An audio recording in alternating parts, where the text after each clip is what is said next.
Азыр ушу буяка жаңы эле жайгаштык. Сосед үскө кирип алганбыз да жашынчы. Кошуналар келди, МЧСтен келди. Ногонго да подлежит уже булар. Насыя калган турак жайынын акчасын төлөп бүтпөй жатып үйүнөн айрылган Рена Малдалиева биздин редакцияга көмөк сурап кайрылды. Заматта гүлгө айланып, жараксыз абалга кептелген жер тамды 2019-жылы кредитке алышкан экен. Документибиз банкта. Банктан алып эле, сразу ошол күнү кредит алып эле хозяйкага бергенбиз да. Анан страховкага жетишкен жокпуз. Кылабыз деп ойлоп атканбыз, негизи анан жетишкен жокпуз да. Эми чыгарсак ойлоп атканбыз да.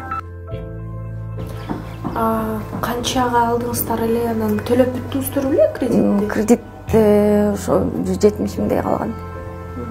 Бүтөбүз деп атканбыз да ошо. Бир аз эле акча бар болчу, анан 2 кредит алганбыз, айылда үйдү коюп, анан муну коюп кутулабыз деп. Айылдагы болсо 20-30 миңдей калган, бияктагы 170 миң калган да. Ошол замат эле чуркап барышты, үй өрттөнүп атты. Келсем, мына уже потолокко жетип калыптыр. Тигилер сотка менен отуруп элек. Кел эми мен жаптым, болбойду, эки жака суу ачтым, уже үстү пенопласт болгонго уже бат эле көтөрүлүп кетти да. Тилсиз жоо үстүбүздөгү жылдын 1-февраль күнү катталган. 3 өспүрүм балдар үйдө сыналгы көрүп отурганда улуу баласы Арген өрт тутанганын байкап калып, ата энесин чакырат. Ошентип өздөрү менен кошо балдарды куткарууга араң жетишкен. Мээрден күйүп баштаган. Сандык монун үстүндө.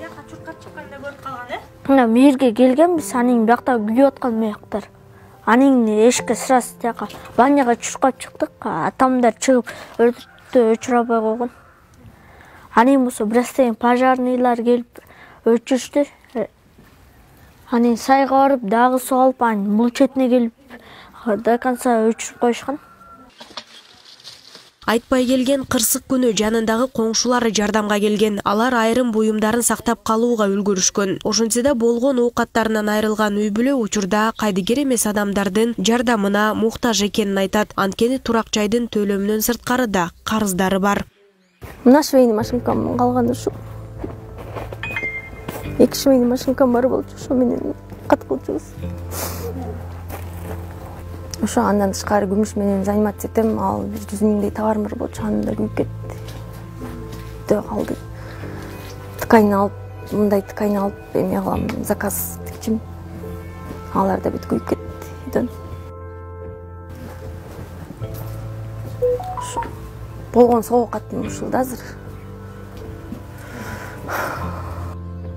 Учурда үй бүлөгө жакын коңшулары жардам көрсөтүүдө. Алар керектүү буюм тайымдар менен камсыз кылып, тамак ашка да жардам көрсөтүп жатышыптыр.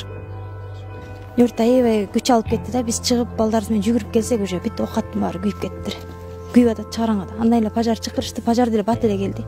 Бирок мындай эме кылдык, аракет кылып чыгарып көрөлү дедик, эч чыгара албай койдук. Кошуналар турдук. Эми кошуналар баары эле жардам берип атышат, колунан келишинче продуктусун, төшөк-бөшөгүн баарын алып келип атышат. Кыргыздардан айланса болот, кошуналардан. Рахмат, бирок мындай көп нерсени алып келе бербестен акча тыйынан жардам берип койсо дейм. Ушу багыштар кичинекей швея менен жана эме менен оокат кылчу да балдар менен. Светтин акчасын баарын ушул Ирина деген кыз бүт жыйнап эме кылчу. Ошо документтин баары күйүп, акчасын баары күйүп кеттир. Ошо күмүштөрү дагы мындай подирал алыптыр да, ал нерсесин баары күйүп кеттир. 100 миң сомдун товары экен.